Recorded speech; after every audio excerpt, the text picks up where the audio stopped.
Everyone, welcome and welcome back to Sketch School of Art and Creativity. आज की video बहुत ही ज़्यादा important होने वाली है क्योंकि आज मैं तुम्हारे बहुत सारे डाउट्स क्लियर करने वाली हूँ अबाउट स्टेशनरीज। बहुत सारे बच्चे कमेंट सेक्शन में क्वेश्चंस करते कि मैम ये यूज़ कर सकते हैं कि नहीं, ये यूज़ कर सकते हैं कि नहीं, कौन सा स्टेशनरी अच्छा होगा, कौन सा स्टेशनरी नहीं होगा। आज तुम्हें इन सारी चीज़ों का आंसर मिल जाएगा। देखो, आपने एक कोट सुना होगा कि एक अच्छा आर्टिस्ट तो किसी भी मटेरियल से ड्रॉ कर लेता है, लेकिन दिस इज़ नॉट ट्रू।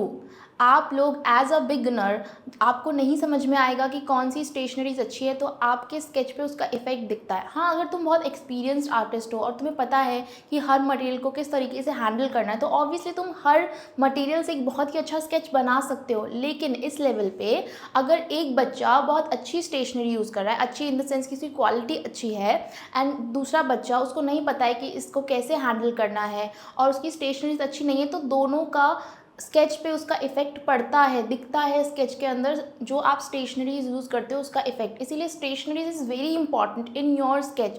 तो इसीलिए कौन सी स्टेशनरीज अच्छी होंगी, कौन सी स्टेशनरीज आपको यूज़ करनी चाहिए, कौन सी स्टेशनरीज का क्या यूज़ होता है, ये सारी चीज़ें मैं आज की वीडियो में कवर करने वाली हूँ। तो वीडियो को ध्यान से देखना, एंड तक तुम्हारे सारे डाउट्स क्लियर हो जाएंगे। So let's start the video.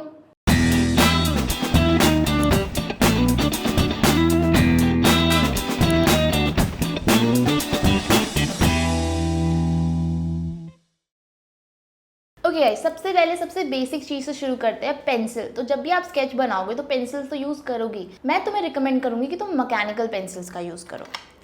Y mechanical pencil? क्योंकि मैकेनिकल पेंसिल की जो लिड होती है ना वो पतली होती है, तो तुम लाइट स्केच इजीली बना सकते हो। तुम उसका प्रेशर इंक्रीज भी कर सकते हो, उसका प्रेशर आप डिक्रीज भी कर सकते हो। जो हम टेक्निकली ड्रॉ करते हैं तो हमें पहले लाइट बनाना होता है, फिर उसके बाद जो फाइनल स्केच होता है ना उसको हम आउटलाइन करते हैं।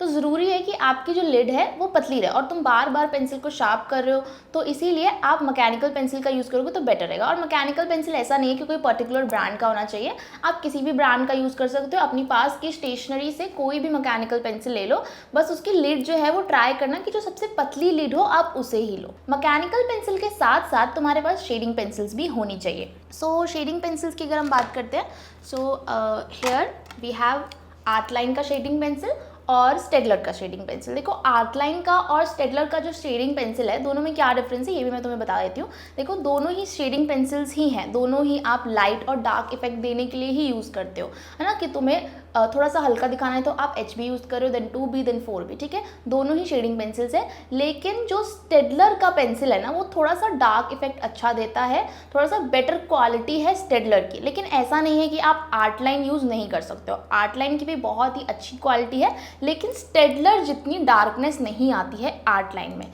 सो देखो, आप अपने बजट के हिसाब से आर्टलाइन भी ले सकते हो या फिर आप स्टेडलर भी ले सकते हो, और दोनों ही पेंसिल को यूज़ अच्छे से तुम्हें करना आना चाहिए। जो भी स्टेशनरी हो ना, कोई भी स्टेशनरी आइटम है, वो मैकेनिकल पेंसिल है, वो आपका शेडिंग पेंसिल है, कुछ भी हो, उसको आपको यूज़ करना अच्छे से आना चाहिए। ये बहुत ही ज़्यादा इंपॉर्टेंट चीज़ है। उसके बाद पेंसिल के बाद हम लोग बात करते हैं इरेजर्स की। सो इरेजर्स में तुम्हारे पास नॉर्मल इरेजर तो होनी ही चाहिए, जो नॉर्मल इरेजर होती है। उसके साथ साथ तुम्हारे पास नीटेबल इरेज़र भी होनी चाहिए। Why kneadable eraser? क्योंकि जब हम स्केच बनाते हैं तो कई बार बहुत गलतियाँ हो जाती हैं और हम उसको इरेज़ करते हैं। तो अगर तुम उसको नॉर्मल इरेज़र से इरेज़ करोगे ना, तो क्या होता है ना कि जो शीट होता है ना उस पर मार्क्स दिखते हैं, उस पर लाइन्स दिखते हैं, है ना। और जब हम नीटेबल इरेज़र से उसको इरेज़ करते हैं तो फिर वो लाइन्स नहीं, वो शीट को डैमेज नहीं करता है नीटेबल इरेज़र। इसीलिए नीटेबल इरेज़र आपके पास होना ही चाहिए। और कई बार हमें पूरा इरेज़ नहीं करना होता है, हमें बस लाइटन करना होता है, ठीक है। तो लाइटन करने के लिए भी नीटेबल इरेज़र आप यूज़ कर सकते हो। मतलब तुमने टेक्निक के लिए लाइंस बनाई, जैसे पर्सपेक्टिव स्केच में तुमने टेक्निक के लिए लाइंस बनाई, तो आपने बहुत सारी लाइंस बना दी। अब तुम्हें उसको हल्का करना है ना, क्योंकि तुम फाइनल स्केच निकालना चाहते हो, तो उसको आपको लाइट करने की ज़रूरत है। उसके लिए आप नीटेबल इरेजर यूज़ कर सकते हो। ओके गाइस, तो पेंसिल्स की तो हमने बात कर ली। अब पेंसिल्स के बाद मैं तुम्हें एक बहुत ही इंपॉर्टेंट और बहुत ही इफेक्टिव टूल बताने वाली हूँ, जो कि है आपका पेपर कटर। अब तुम्हें लग रहा होगा why paper cutter, paper cutter की बात हम क्यों कर रहे हैं। देखो, पेपर कटर जो है ना वो आपको पेंसिल को शार्प करने में काम आता है। जब आप नॉर्मल शार्पनर को यूज़ करते हो ना शार्प करने के लिए, तो बहुत ज़्यादा देर तक चलता नहीं है पेंसिल, आपको बार बार उसको शार्प करना होता है। इसीलिए आप एग्ज़ाम में पहले से ही पेपर कटर से सब चीज़ों को शार्प करके ले जाओ।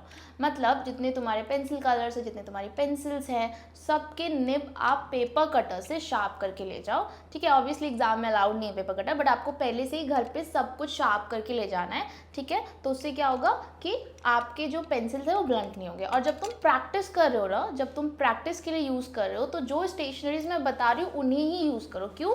क्योंकि हम एग्जाम में कोई न्यू स्टेशनरीज नहीं यूज़ कर सकते। आप जिससे आप कंफर्टेबल रहते हो, जिससे आप प्रैक्टिस करते हो, वही सबसे ज़्यादा गुड स्टेशनरीज होते हैं एग्जाम में यूज़ करने के लिए।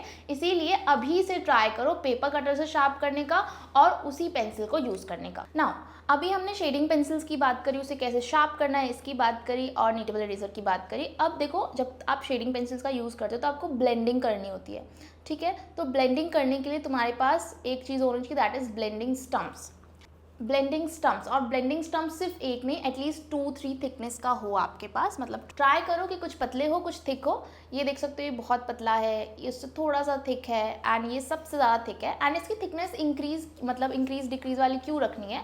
क्योंकि देखो, अगर तुम सबसे मोटा वाला रखोगे ब्लेंडिंग स्टम्प्स, तो आपको छोटे छोटे एरिया को ब्लेंड करने में बहुत प्रॉब्लम होगी, है ना। तो छोटे एरिया को आपको ब्लेंड करना है तो आप पतले वाले ब्लेंडिंग स्टम्प्स यूज़ करोगे। अगर आपको बड़े एरिया को ब्लेंड करना है तो आप मोटे वाले ब्लेंडिंग स्टम्प्स को यूज़ करोगे। उसके अलावा तुम एक और चीज़ यूज़ कर सकते हो ब्लेंडिंग करने के लिए, वो भी एक बहुत ही इंटरेस्टिंग टूल है, दैट इज़ आपका मेकअप ब्रश। ठीक है, इट्स ऑप्शनल, अगर तुम्हारे पास नहीं है तो मत करो, ब्लेंडिंग स्टम्प्स कर लो। अगर तुम्हें करना है तो तुम खरीद भी सकते हो, बहुत ज़्यादा एक्सपेंसिव वाला नहीं, बट जो भी तुम्हें लगता है कि सूटेबल है, सॉफ्ट है और इजीली ब्लेंड हो जाएगा। या फिर तुम जो पेंटिंग ब्रशेज़ होते हैं ना, जो सॉफ्ट वाले पेंटिंग ब्रशेज़ होते हैं, उसको भी एज अ ब्लेंडिंग के लिए यूज़ कर सकते हो। वो भी बहुत अच्छा टूल है ब्लेंडिंग के लिए।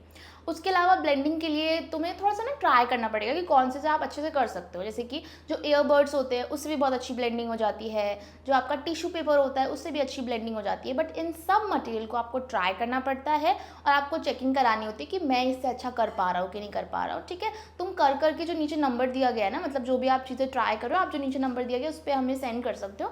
मैं बिल्कुल देखूंगी, ट्राई करूँगी आपको गाइड करने का। बाकी कोई डाउट होगा तो तुम कमेंट सेक्शन में भी पूछ सकते हो। नाउ इन चीज़ों की हमने बात कर ली। Now one more and very very very important thing and my favourite, so that is आपका माइक्रोन पेन। ठीक है, तो देखो माइक्रोन पेन की अगर हम बात करते हैं ना, कि तुम पर्सपेक्टिव स्केच बना रहे हो, या फिर तुम 3D कॉम्पिटिशन बना रहे हो, या फिर तुम पोस्टर बना रहे हो, कुछ भी बना रहे हो, ठीक है, माइक्रोन पेन बहुत ही एक अच्छा टूल है चीज़ों को थोड़ा हाईलाइट करने का। मतलब अगर तुम्हारे पास टाइम नहीं बचा है ना बिल्कुल, तो फटाफट से माइक्रोन पेन से तुम आउटलाइन भी कर दोगे ना, तो बहुत बढ़िया इफेक्ट आता है। ठीक है, तो माइक्रोन पेन आपके पास होना ही होना चाहिए। कुछ पतली थिकनेस वाला माइक्रोन पेन, कुछ मोटे वाला, ठीक है, जिससे कि डेप्थ दिखाने में इजी हो। तो ट्राई करो एटलीस्ट 4 to 5 वाला पैक आपके पास हो माइक्रोन पेन का। इसके अलावा 3 वाला पैक भी आता है, तो आप वो ले सकते हो। एंड ट्राई करना कि अच्छी क्वालिटी का ही आप माइक्रोन पेन लो, आर्ट लाइन का या फिर सकूरा का। ठीक है, तुम जब दूसरे माइक्रोन पेन यूज़ करते हो ना, तो क्या होता है कि कई बारी ना वो चलते नहीं है, है ना, और वो बहुत जल्दी ख़राब हो जाते हैं। बहुत सारे स्टूडेंट्स ने मुझे अपनी प्रॉब्लम्स बताई कि मैम माइक्रोन पेन चल ही नहीं रहा है, मैम ग्रेफाइट के ऊपर नहीं चल रहा है, पेंसिल कलर के ऊपर नहीं चल रहा है। ऑब्वियसली जब बहुत वैक्स होता है ना पेपर, तो माइक्रोन पेन नहीं चलता है। बट अगर बिल्कुल लो पे भी नहीं चल रहा है तो मतलब तो क्वालिटी उसकी अच्छी नहीं है। इसलिए ट्राई करो कि अच्छी क्वालिटी का आप लो, क्योंकि जब आप अच्छी क्वालिटी पे अपना पैसा स्पेंड करोगे तो वो ज़्यादा दिन तक चलेगा, बल्कि तुम्हारे कॉलेज में भी चलेगा, मतलब 5-6 साल तक वो चल जाएगा। तो बिल्कुल भी टेंशन की बात नहीं है, तुम अच्छी क्वालिटी पे स्पेंड करोगे तो ज़्यादा दिन तक चलेगा। ओके, नाउ स्केल्स का बहुत डाउट है। बहुत सारे बच्चों को लगता है कि स्केल अलाउड नहीं है नाटा या जेई में। स्केल बल्कि सारे एंट्रेंस एग्जाम में अलाउड है। ऐसा कुछ भी नहीं कि स्केल अलाउड नहीं है, आप सारे ज्योमेट्रिकल टूल्स लेके जा सकते हो। जैसे कि आपका स्केल हो गया, सेट स्क्वायर हो गया, बल्कि ले जाने ज़रूरी नहीं है कि तुम बहुत ही ज़्यादा कॉन्फिडेंट हो लाइंस ड्रॉ करने में, तो आप बिल्कुल स्केल यूज़ कर सकते हो। बल्कि नाटा के ब्रोशर में भी लिखा हुआ है कि आप 15 सेंटीमीटर का स्केल यूज़ कर सकते हो, और बाकी सारे एंट्रेंस एग्जामिनेशन में भी आप स्केल यूज़ कर सकते हो। तो स्केल बिल्कुल से यूज़ करो प्रैक्टिस में। हाँ, थोड़ा सा आप ट्राई करो कि बिना स्केल के भी ड्रॉ कर पाओ, कॉन्फिडेंट लाइन बना पाओ, लेकिन आपको ज़्यादा ज़रूरत लगती है स्केल की, आप कर सकते हो यूज़। ठीक है, बल्कि तुम सेट स्क्वायर्स भी यूज़ कर सकते हो। सेट स्क्वायर भी एक बहुत ही इंपॉर्टेंट टूल है, क्योंकि जब हम शैडो बनानी होती है हमको, है ना। आप 3D कॉम्पिटिशन बनाओगे, ऑब्जेक्ट ड्राइंग बनाओगे, तो उसमें तुम्हें शैडोज़ बनानी होंगी, और उसके लिए कि अगर तुम प्रॉपर टेक्निक से शैडो बनाओगे, जो प्रॉपर टेक्निक होता है, तो उसमें बहुत टाइम लग जाता है। तो सेट स्क्वायर यूज़ करके शैडो बनाना बहुत ईजी हो जाता है, इसलिए सेट स्क्वायर भी बिल्कुल से यूज़ करो।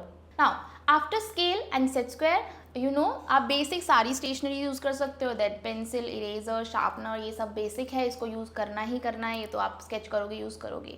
नाउ अब हम एक बहुत ही इंपॉर्टेंट चीज़ पे जाने वाले हैं, जो कि है हमारा पेंसिल कलर्स। ठीक है, पेंसिल कलर्स का सबको बहुत डाउट है, कौन से पेंसिल कलर यूज़ करने हैं, कौन से पेंसिल कलर अच्छे रहेंगे एग्जाम में यूज़ करना, क्योंकि आपको पेंसिल कलर का यूज़ है, और ये सारे पेंसिल कलर आप यूज़ कर सकते हो एग्जाम में। देखो, जब आपका ड्राइंग टेस्ट होता है और क्वेश्चंस में लिखा हुआ भी आता है कि use colours of your choice, तो ऐसा बिल्कुल भी नहीं। अगर तुम्हें सेंटर पे बोला जाए ना कि नहीं लेके जाना है, तो आप उनको बताओ कि पेंसिल कलर्स अलाउड है। बल्कि बहुत सारे बच्चों को ये डाउट है कि पेंसिल कलर अलाउड नहीं। देखो, कहीं कहीं सेंटर्स पे पता नहीं होता है, जो होते हैं वहाँ पे फैकल्टी, उनको नहीं पता होता है कि अलाउड है, तो आप उनको बताओ, देखो बिल्कुल से आपको अलाउड किया जाएगा। अब कौन से पेंसिल कलर्स करने हैं आपको यूज़, ये मैं आपको बता देती हूँ। सो यू कैन सी यहाँ पे ना 2 पेंसिल कलर्स हैं, one is Prisma colours and one is ब्रूस्टो one. ठीक है, तो अगर हम प्रिज्मा की बात करते हैं, तो प्रिज्मा की क्वालिटी बहुत ही ज़्यादा अच्छी है, आप यूज़ कर सकते हो, लेकिन Prisma is very expensive. Okay, तो आप प्रिज्मा को छोड़ भी सकते हो, आप प्रिज्मा की जगह ब्रूस्टो यूज़ कर सकते हो। ठीक है, सो प्रिज्मा आप तब यूज़ कर सकते हो जब आपका बजट है। अगर आपको लग रहा है कि आप बाय कर सकते हो, तो बिल्कुल बाय करो, और तुम बिल्कुल भी रिग्रेट नहीं करोगे अगर तुम प्रिज्मा बाय करते हो तो। ठीक है, क्योंकि बहुत दिन तक तुम्हारा चल जाएगा और उसकी क्वालिटी बहुत बहुत बहुत ज़्यादा अच्छी है।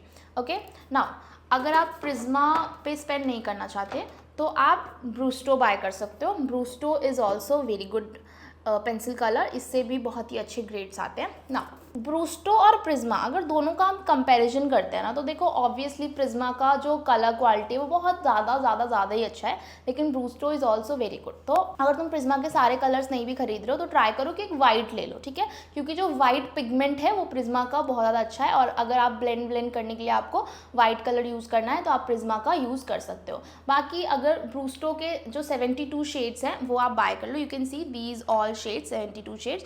Y 72 shades? क्योंकि जब हम पेंसिल कलर्स की बात करते हैं, तो आप उसमें 2 कलर्स को मिक्स करके एक अलग कलर नहीं बना सकते हो, तुम्हें प्रॉपर उसी कलर को यूज़ करना पड़ेगा ना। अगर ग्रीन है तो ग्रीन ही, है ना, अगर येलो है तो येलो ही, अगर आप बर्गंडी कलर यूज़ करना चाहते हो तो आपको वही यूज़ करना पड़ेगा। ठीक है, आप मिक्स नहीं कर सकते कलर्स को, इसीलिए जितना ज़्यादा शेड्स होगा तुम्हारे पास उतना बेटर होगा। और कई बार ना क्वेश्चंस में लिख के भी आता है कि ये वाला कलर यूज़ करो, ये वाला कलर यूज़ करो, तो अगर तुम्हारे पास वो कलर ही नहीं होगा तो कैसे करोगे। ठीक है, ओके। उसके अलावा बहुत सारे बच्चों का डाउट्स है अबाउट स्टेडलर्स। देखो, Staedtler is also a good brand, लेकिन बहुत सारे बच्चों की कंप्लेंट्स हैं उसमें कि वो टूट रहा है, उसमें बहुत ज़्यादा हैचेस आ रहे हैं, उसमें क्वालिटी उतनी अच्छी नहीं आ रही है।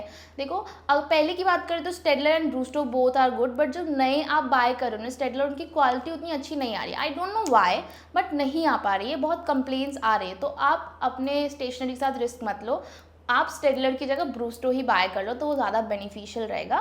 ब्रूस्टो का आप या तो 24 शेड या फिर 72 शेड्स, तो 72 शेड्स ऑब्वियसली बेटर, क्योंकि ज़्यादा कलर्स आपको मिलते हैं, वहाँ पे ज़्यादा वैरायटी मिलती है, तुम बहुत सारे कलर्स यूज़ कर सकते हो। लेकिन अगर आप चाहो तो आप 24 वाला भी बाय कर सकते हो। नाउ आफ्टर पेंसिल कलर, अब हम बात कर लेते हैं ब्रश पेन्स की। तो ब्रश पेन्स भी आप यूज़ कर सकते हो। बहुत सारे बच्चों का डाउट है कि हम ब्रश पेन यूज़ कर सकते हैं या नहीं कर सकते हैं। आप बिल्कुल कर सकते हो ब्रश पेन यूज़। सो ब्रश पेन एक बहुत ही ज़्यादा अच्छा स्टेशनरी है। क्यों? क्योंकि इससे बहुत अच्छा इफेक्ट भी आता है और तुम्हारा बहुत सारा टाइम भी सेव हो जाता है। जब आप पेंसिल कलर यूज़ करते हो तो क्या होता है कि बहुत ज़्यादा टाइम लग जाता है उसको ऐड करने में स्केच के अंदर, और जब आप ब्रश पेन की लेयर लगाते हो और ब्रश पेन की लेयर के ऊपर तुम पेंसिल कलर ऐड करते हो, तो बहुत ब्राइटर भी लगता है, बहुत ज़्यादा अच्छा भी लगता है और बहुत जल्दी भी बन जाता है। तो ये एक बहुत ही अच्छा स्टेशनरी है एग्जाम में स्टैंड आउट करने के लिए, तो बिल्कुल से यूज़ करो। मैं सारे बच्चों को प्रेफर करती हूँ ब्रश पेन यूज़ करने के लिए।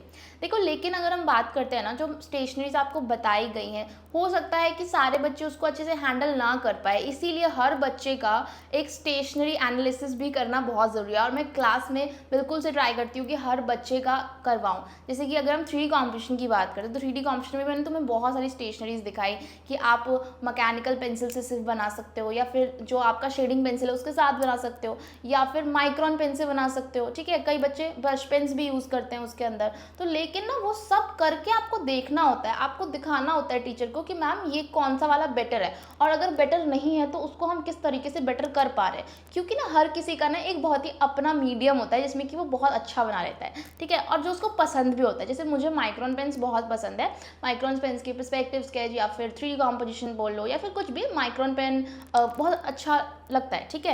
या फिर उससे बहुत अच्छे स्केचेस किसी बच्चे के निकल के आ रहे हैं, या फिर किसी बच्चे का बहुत ब्रश पेन से बहुत अच्छा निकल के आ पा रहा है। तो हर बच्चे का एक इंडिविजुअल एनालिसिस बहुत ज़्यादा ज़रूरी है, जो कि आपको भी पता होना चाहिए कि कौन सी स्टेशनरीज तुम अच्छा यूज़ कर लेते हो, तुम किस चीज़ से बहुत अच्छा बना लेते हो, उसी को आपको एग्जाम में यूज़ करना है। Now one more thing, this tool, okay, तो ये भी एक बहुत इंटरेस्टिंग टूल है। क्यों? क्योंकि इससे ना आप इंस्टेंट हाइलाइट्स क्रिएट कर सकते हो, ठीक है। तो वाइट जेल पेन, या फिर आप इसकी जगह पे वाइटनर भी यूज़ कर सकते हो, पर वाइटनर पे बहुत प्रेशर लगाना पड़ता है, बहुत मेहनत लगती है उसमें। तो white gel pen is better option, ठीक है। और ट्राई करो कि जो वाइट जेल पेन हो आप अच्छा वाला लो, क्योंकि ना बहुत सारे बच्चों ने ना वाइट जेल पेन खरीदा और फिर वो उनका ना वो ब्लेंड हो जाता है, मतलब कलर के साथ वो ब्लेंड हो जाता है। तो हमारी ना वेबसाइट पे एक प्रॉपर सेक्शन है स्टेशनरी का, वहाँ से आप वाइट जेल पेन बाय करोगे ना तो वो एकदम अच्छा क्वालिटी का है और उसमें बहुत अच्छा हाईलाइट भी आ रहा है। बल्कि प्रॉपर स्टेशनरी का सेक्शन बना हुआ है वेबसाइट पे, वहाँ पे तुम्हें ये सारी स्टेशनरीज जितनी भी मैंने दिखाई है ना वो सब मिल जाएंगी। उनका आपको अमेजॉन लिंक मिल जाएगा, आप वहाँ से बाय कर सकते हो। एंड सारी जो स्टेशनरीज बहुत अच्छी क्वालिटी की है, वहाँ पे तुम कंपेयर भी कर सकते हो एक्सपेंसिव वन और जो ज़्यादा प्रेफरेबल है, या फिर जो आपके बजट में है। वहाँ पे सारे बजट के, लो बजट भी है, थोड़ा सा हाई बजट भी है, तो हर टाइप का तुमको मिल जाएगा, वहाँ पे जाके तुम बाय कर सकते हो। So after all the stationeries और कुछ बच गया, हाँ ठीक है। उसके अलावा तुम मार्कर्स भी यूज़ कर सकते हो, ठीक है। अगर तुम्हें थोड़ा सा ज़्यादा ब्लैक इफेक्ट देना है, बहुत मोटा आउटलाइन करना है, तो आप ब्लैक मार्कर्स यूज़ कर सकते हो। या फिर तुम्हें अगर बहुत ज़्यादा मतलब बड़े स्पेस को कवर करना है, उसके लिए तो आप ब्रश पेन यूज़ करोगे। उसके अलावा अगर तुम्हें कोई स्टेशनरी लगती है कि न्यू है और आप बहुत अच्छे हो उसको यूज़ करने में, और वो यूज़ करना बहुत अच्छा हो सकता है, तो आप कमेंट सेक्शन में लिख सकते हो। वैसे मुझे लगता नहीं है कि कोई और इसके अलावा होगी जो कि ड्राई मीडियम है और एग्ज़ाम में बहुत अच्छा स्टैंड आउट करेगा, but if you know right in comment box. Okay guys, so जितनी भी स्टेशनरीज हमने कवर करी ना, इन सब स्टेशनरीज को आपको बाय कर लेना चाहिए अगर आप नेक्स्ट ईयर के लिए प्रिपेयर कर रहे हो।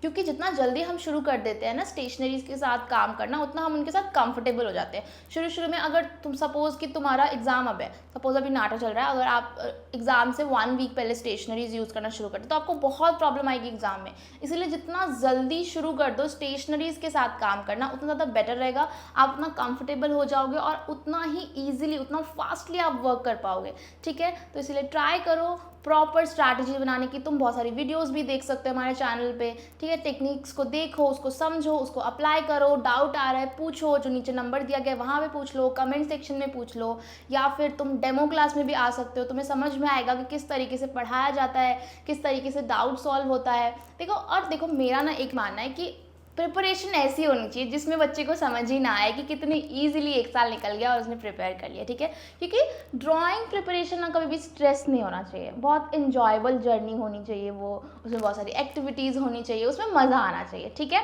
इसीलिए ट्राई करो कि तुम स्ट्रेस मत लो, टॉपिक्स को देखो, समझो, इन्जॉय करो एंड प्रिपेयर करो। ओके गाइस, तो बहुत सारी चीज़ें तुम्हें आज सीखने के लिए मिली इस वीडियो से कि कौन सी स्टेशनरीज कैसे यूज़ करनी है, ऑल दीज थिंग्स।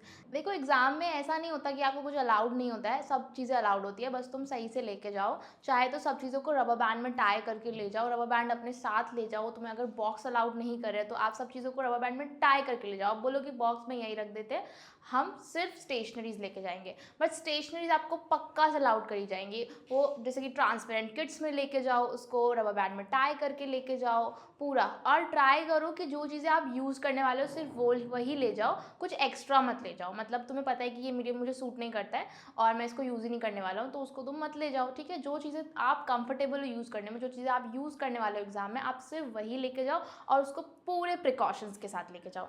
देखो, ये जितनी भी स्टेशनरी आइटम्स हैं ना, अब इनकी जो टिप्स हैं कि कैसे यूज़ करना है, किस तरीके से यूज़ करना है, देखो टिप्स तो बहुत सारी कि तुम ऐसे हल्के हाथ से यूज़ करो, इस तरीके से करो, उस तरीके से करो, बहुत सारी चीज़ें, लेकिन उन सबको ना समझने के लिए तुम्हें चीज़ों को ना ट्राई करना पड़ता है। और हर बच्चे के लिए ना हर टिप नहीं अप्लाई होती है ना, हर बच्चे के लिए एक अलग टिप होती है, और वो तुम्हें तभी समझ में आएगा जब तुम यूज़ करोगे और समझोगे कि अच्छा ये टिप मेरे लिए नहीं काम आ रही है, तो कौन सी दूसरी टिप काम आएगी मैम, है ना। या फिर ये चीज़ तो मुझको सूट ही नहीं कर रही, मैं इससे नहीं काम कर पा रहा, तो मैं क्या करूँ, ठीक है, या फिर मैं क्या करूँ। हर बच्चे के लिए वो सेपरेट होता है, हर बच्चे के लिए एक सेपरेट गाइडेंस होता है, और हम ट्राई करते हैं कि हर बच्चे को एक सेपरेट गाइडेंस दे, बल्कि उनका जो ड्राइंग है वो एनालाइज करे, अलग से एनालाइज करे, उनकी स्टेशनरीज एनालाइज करे, उनका काम एनालाइज करे, वो कहाँ अच्छे हैं ये एनालाइज करे, कहाँ उनको काम करना है ये एनालाइज करे, कौन सा पॉइंट उसका स्ट्रांग है, कौन सा पॉइंट पे वो वीक है, उसको अवॉइड करना चाहिए। देखो कुछ चीज़ें होती है जो बहुत जल्दी नहीं ठीक हो पाती है, तो उसको आप एग्जाम में अवॉइड करते हो, और कुछ चीज़ जिसमें आप अच्छे होते हो उसको आपको और अच्छा करना होता है, जिससे कि एग्जाम में आप अपना प्लस पॉइंट पूरा से दिखा पाओ। आप एग्जामिनर को जितने भी आपके प्लस पॉइंट है ना वो सब शो करो, जिससे कि आपके मार्क्स बहुत अच्छे आएंगे, ठीक है। सो देखो, अगर तुम्हें प्रॉपर गाइडेंस के साथ प्रिपरेशन करनी है, प्रॉपर लाइक एक्टिविटीज़ के साथ और इंजॉयबल तरीके से स्टडी करनी है ना, तो आप अभी ही फ्री डेमो क्लास बुक कर सकते हो, जो नीचे लिंक है वहाँ से, और हमारी वेबसाइट से भी। और अगर तुम्हें डाउट होगा तो तुम कमेंट में पूछ सकते हो, नीचे नंबर है वहाँ से पूछ सकते हो। और तुम्हें जितना भी गाइडेंस चाहिए, बहुत सारी वीडियोस देखनी है, उसके लिए हमारे चैनल को सब्सक्राइब करो, बेल आइकन को प्रेस करो, और चैनल पे और पहले से बहुत सारी वीडियोस अवेलेबल भी है, आप वहाँ पे जाके चेक कर सकते हो। ड्राइंग के concept video, practice video, guidance video, theory video, और भी बहुत कुछ। तो तुम्हारे लिए पूरा पैकेज है, जो तुम्हें चाहिए सब मिलेगा, जाके देखो और तैयारी शुरू करो। किस चीज़ का वेट कर रहे हो तुम। सो गाइज, अभी मिलते हैं हम नेक्स्ट वीडियो में, तब तक के लिए bye. If you are an aspiring architect aiming to secure a spot in one of India's prestigious architecture colleges, you are in the right place. Every successful journey requires a well thought out plan, and at SSAC, we specialize in helping students crack the NATA and JEE examinations. We have designed 3 plans to cater to different learning styles and requirements. The first is our success plan, which is your all-in-one solution. Its holistic structure comes with a 100% guaranteed success rate, making it the ultimate choice for aspiring architects. This plan offers live classes taught by expert faculty members who have years of experience in preparing students for architecture entrance exams. For added convenience, we provide backup recordings of each live class, so even if you miss a session, you can catch up by watching the recording before the next class. As part of this plan, you will receive our specially curated SSAC books package, which contains 8 books along with our digital resources. These books are the result of 5 years of extensive research by our expert team, specifically tailored to help you crack the entrance exams with in-depth knowledge and ample practice opportunities. Our digital resources include a rich collection of creative ebooks that cover all topics in a detailed and easy to understand manner. Whether you prefer studying from physical books or digitally, you will have both options available. In addition to the ebooks, our digital resources include time-based exams after each module to track your progress, the last 10 years of solved previous year papers, and exam-like mock tests designed to stimulate the actual NATA and JEE exams. All our tests and mock tests are custom made, with many questions being repeated year after year, boosting your chance of becoming a topper. On top of that, there will be fun assignments and group activities that make learning at SSAC very enjoyable. To further support your progress, we conduct a parent-teacher meeting, PTM or Viva, every month to discuss your performance, provide personalized feedback, and set goals for improvement. For students who prefer more flexibility in learning but still want to access high-quality materials and structured guidance, the self-learning plan is the ideal option. This plan offers recorded sessions of all exam topics, allowing you to learn at your own pace and your own schedule. Many students living in hostels or with conflicting schedules opt for this plan. You will also receive our SSAC books package and the same digital resources provided in the success plan. For students who are more independent learners, the self-study plan is designed to give them tools they need to succeed on their own terms. You will receive the SSAC books package and the same digital resources, ensuring that you have access to high-quality study materials needed to thoroughly prepare you for your exams. No matter your learning style, whether you prefer structured live classes, self-paced learning, or independent study, SSAC has a plan that will help you confidently move towards your goal of gaining admission to one of India's top architecture colleges. For more details, feel free to call or WhatsApp us at +91 888 2908 615, and don't forget to visit our website to book a free demo session today. In our demo sessions, you will discover how 1 in every 3 SSAC students becomes a topper. At least come and experience the magic of our absolutely free demo sessions, and I guarantee you that you will not regret it. With our dedication to excellence and your commitment to success, together we can achieve your dream, because success is a choice.